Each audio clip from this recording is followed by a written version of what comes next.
Prévention Santé, le magazine d'information et de sensibilisation à la santé est parrainé par le ministère de la Santé du Cameroun. Bonjour à toutes et à tous, bienvenue à l'écoute de Prévention Santé, un programme d'information produit par RNCO et la participation scientifique de SOS Médecins Cameroun. Créé en 1990 par l'Assemblée générale des Nations Unies, donc depuis le 1er octobre 1990, cette journée est celle des personnes âgées. Une pleine journée pour y penser, en parler, les soutenir et innover pour demain, vivre vieux mais mieux et donc en meilleure santé. Prévention Santé consacre cette émission à cette partie de la population et aborde également le sujet des maladies neuro-évolutives.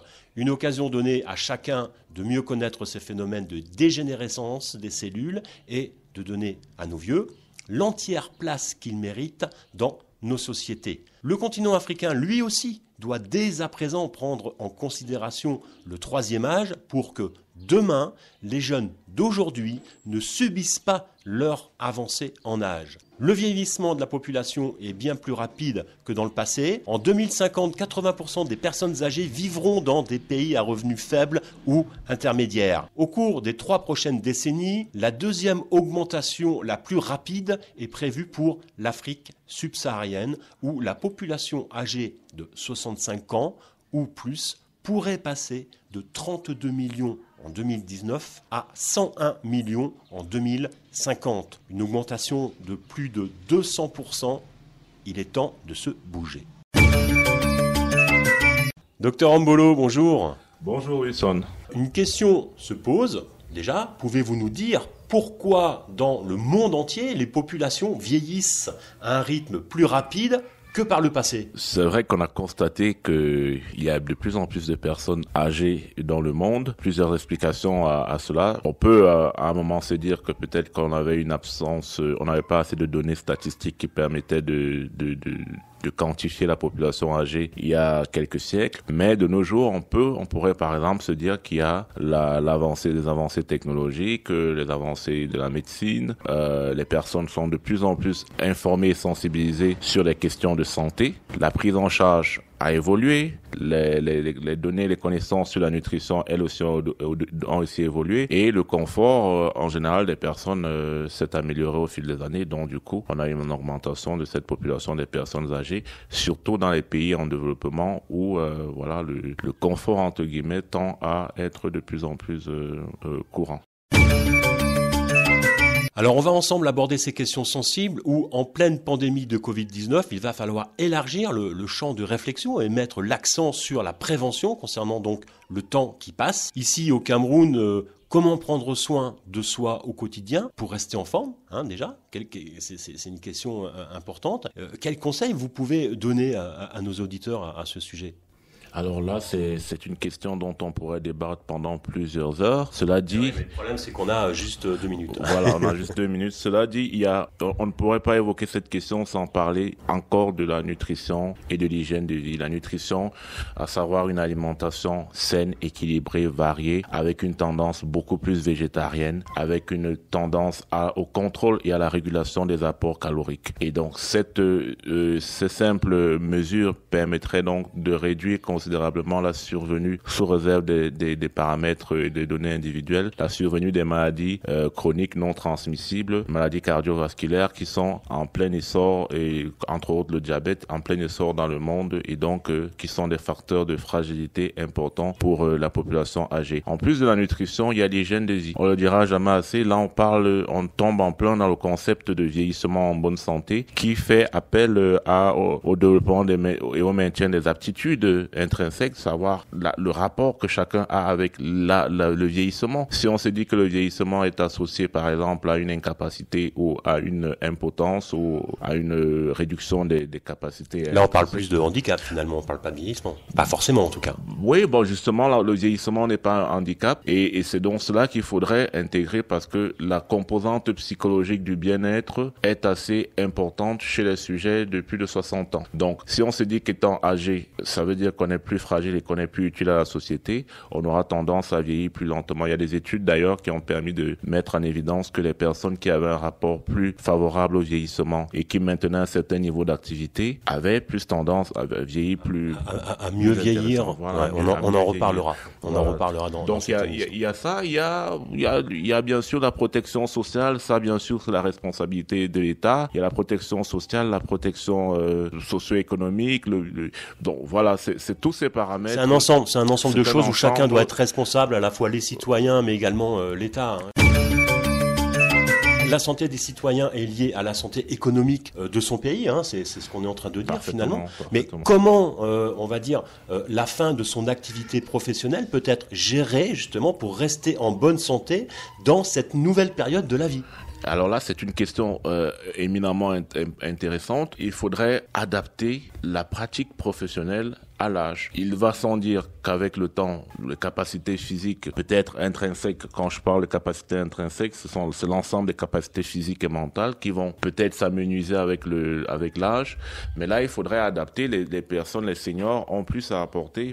Ont plus à apporter à la jeunesse. Ils ont une expérience à transmettre. Donc, il faudrait une certaine solidarité, en quelque sorte, intergénérationnelle qui permettra aux personnes âgées de se sentir toujours utiles et aux jeunes de pouvoir bénéficier de cette expérience.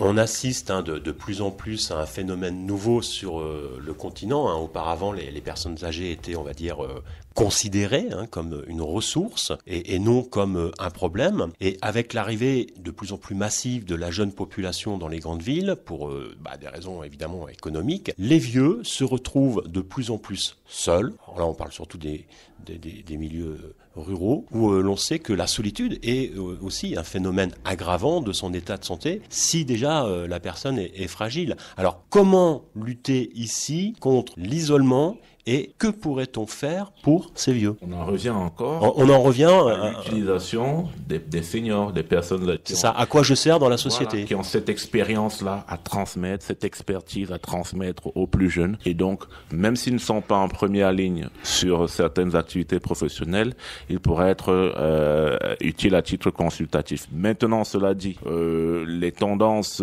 à la vie familiale et à la solidarité familiale qui naguère ont été très répandues en Afrique ont tendance à régresser un tout petit peu. On pourrait quand même se dire aussi qu'il faut une meilleure réinsertion sociale des personnes après la retraite. Donc voilà autant de choses. Et il faut le dire, le vieillissement se prépare dès le plus jeune âge et tant sur le plan individuel que sur le plan collectif et dans la société. Et dans la société, voilà. Donc c'est de cela qu'il s'agit.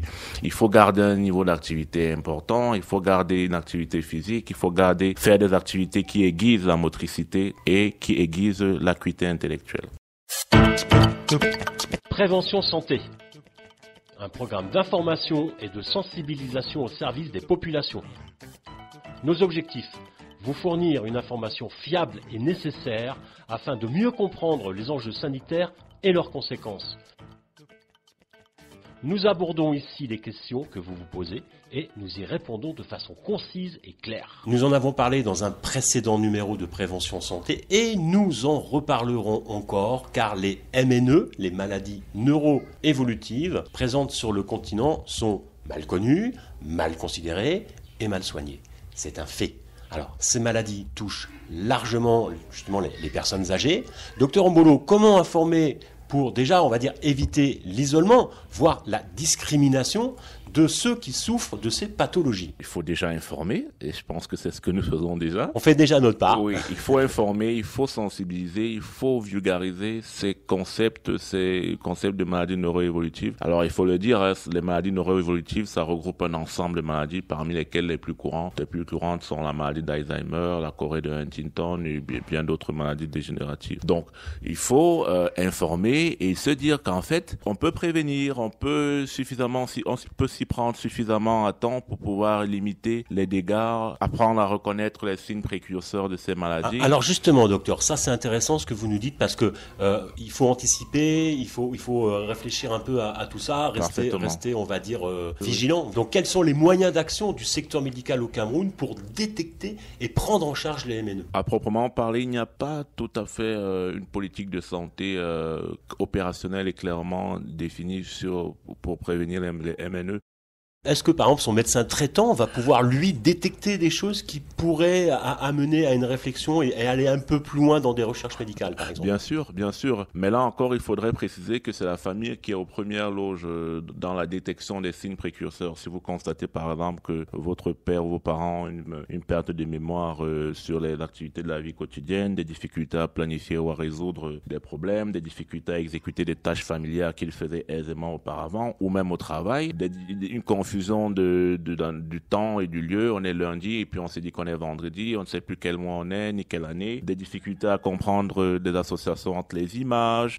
Ça c'est pour la maladie d'Alzheimer par exemple. Il y a des petits tests peut-être qui seraient intéressants dont il serait intéressant de pouvoir informer les gens pour simplement vérifier peut-être de temps en temps auprès de ces vieux s'ils sont oui tout à fait. Où ils en sont quoi. Oui tout à fait, mais il faut dire que ces maladies sont le diagnostic se retrouvent généralement dans la vie courante, dans le quotidien des personnes. Si je prends par exemple encore le cas de la Corée de Huntington, vous allez constater des personnes à partir de 40 ans qui vont par exemple développer des mouvements anormaux, subits, vont être moins précis dans l'accomplissement d'un acte fin qu'ils faisaient avant. La dextérité va un peu se détériorer avec le temps. Et ça, comme on le voit avec Parkinson par exemple. Aussi, et ce sont des signes qui devraient pousser à consulter. Maintenant, le rôle du médecin, c'est de sensibiliser la population sur ces signes-là.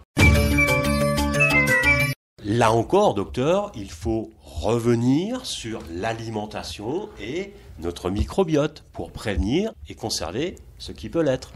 Parfaitement, parce que n'oubliez pas que lorsqu'on vieillit, en réalité, on paye le prix de tout ce qu'on a fait dans la jeunesse. Donc, si on a eu un passé sanitaire, une histoire sanitaire assez bonne, c'est-à-dire très peu de maladies et tout le reste, eh bien, il y a de fortes chances de vieillir mieux que celui qui a été régulièrement malade dans l'enfance. C'est pareil, entre 0 et 5 ans, si on a été très malade, il y a de fortes chances qu'à l'âge adulte, on ait une immunité un peu affaiblie. Donc, il faut prendre soin de son microbiote avec une alimentation qui renforce l'immunité. Encore là, on parle de fruits et légumes, mais il serait bien de consulter un professionnel de la question. Docteur Ambolo, merci. Je rappelle que vous êtes président de SOS Médecins Cameroun, mais également médecin, chercheur en nutrition clinique. On vous souhaite à toutes et à tous une bonne semaine. Prenez soin des autres et de vous et pensez à vous laver les mains. Merci à tous les partenaires qui permettent de faire vivre ce programme et plus particulièrement à l'équipe de SOS Médecins Cameroun et à son président, le docteur Ambolo. Merci également à Sino Media et à son équipe du JDC, le journal du Cameroun, où vous pouvez d'ailleurs retrouver le podcast de ce programme en ligne. Si vous avez des questions à poser concernant notre programme Prévention Santé, envoyez un mail à wilsonafrique@gmail.com et nous répondrons à vos questions dans cette émission.